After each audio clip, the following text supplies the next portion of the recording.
세계보건기구 WHO도 혁신적이라고 인정했습니다.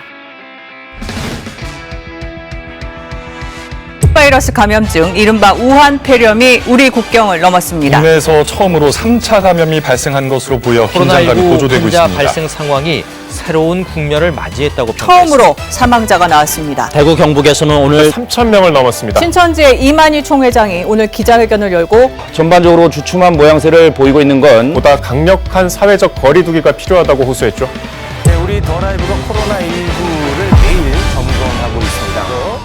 라이브 메르스 사태 당시 대한예방의학과 메르스 위원장을 맡으셨던 감염병 역학 전문가시죠. 김호란 국립암센터 예방의학과 교수님 나오셨습니다. 어서 오십시오. 네, 반갑습니다.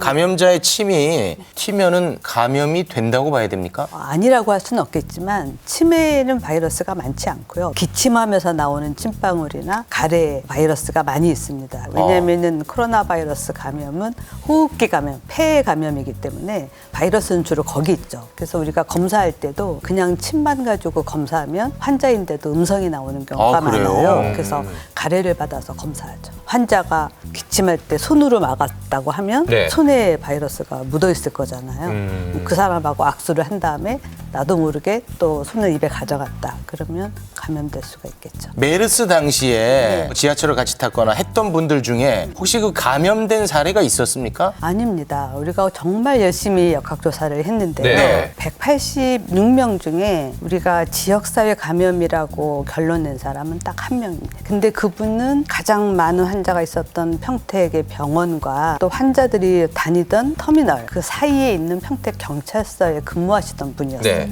그때 이제 노출이 된 분이고 가족 간에 감염된 사람이 한 4명 정도 있었고 나머지는 전부 병원에서 예, 병원이나 아니면 앰뷸런스 안에서 기사하고 같이 노출 이런 분이었어요. 그 메르스 때는 186명이 네. 감염되지 않았습니까? 예. 지금이랑 같은 코로나 계열이라서 예, 예. 더 걱정스러운데 그때는 왜 이렇게 감염이 많이 됐습니까? 중동 이외에 이렇게 메르스가 많이 발생한 나라가 우리나라밖에 없는데 네. 사실은 그때 첫 번째 환자가 슈퍼 전파자 5명 이상 전염시켰을 때 슈퍼 전파자라고 하는데 네. 증상이 나타나고 나서도 진단받을 때까지 거의 열흘이 걸렸거든요. 가장 최고조로 몸이 안 좋을 때까지 계속 사람들을 병원에서 접촉했고 4번째 병원에 가서야 진단을 받은 거예요. 그러니까 그 사이에 병원에서 노출된 많은 환자들, 간병인들, 가족들한테 전파가 된 거죠. 그리고 이미 상황을 인지했을 때는 그 사람한테서 전파된 다른 사람들이 이미 다른 병원에 가서 이미 많은 접촉이 다 끝난 상황이었기 때문에 이제 좀 늦은 거죠. 그 당시에 좀 초기 대응이 미흡했군요. 지금 현재 코로나 바이러스 관련해서는 어떤가요, 대응이? 지금은 굉장히 상황이 다르죠. 지금은 중국에서 발생하고 난 다음에 우리가 다 알고 네. 문 앞에 지켜서서 자 이제 들어오기만 해봐라. 우리가 잡는다. 이렇게 하고 있는 상황이니까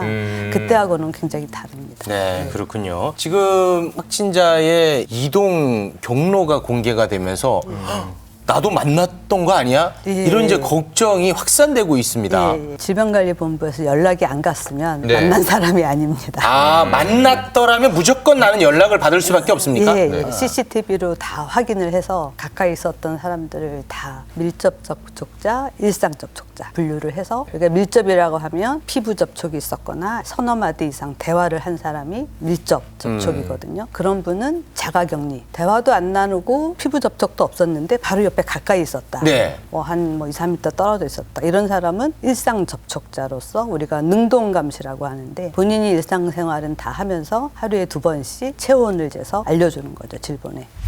폐렴 예방 주사를 맞으면 안전한가요? 라는 질문인데요. 폐렴 예방접종이라는 게 있는데 이건 정확히 얘기하면 폐렴구균 예방접종, 즉 네. 세균에 의한 폐렴을 예방하는 예방접종입니다. 네. 신종 코로나는 바이러스. 바이러스죠. 그래서 이 신종 코로나 바이러스에 의한 폐렴은 예방할 수 없지만 혹시라도 합병증으로 폐렴구균에 의한 폐렴이 생긴다. 그럼 그건 막을 수 있겠죠.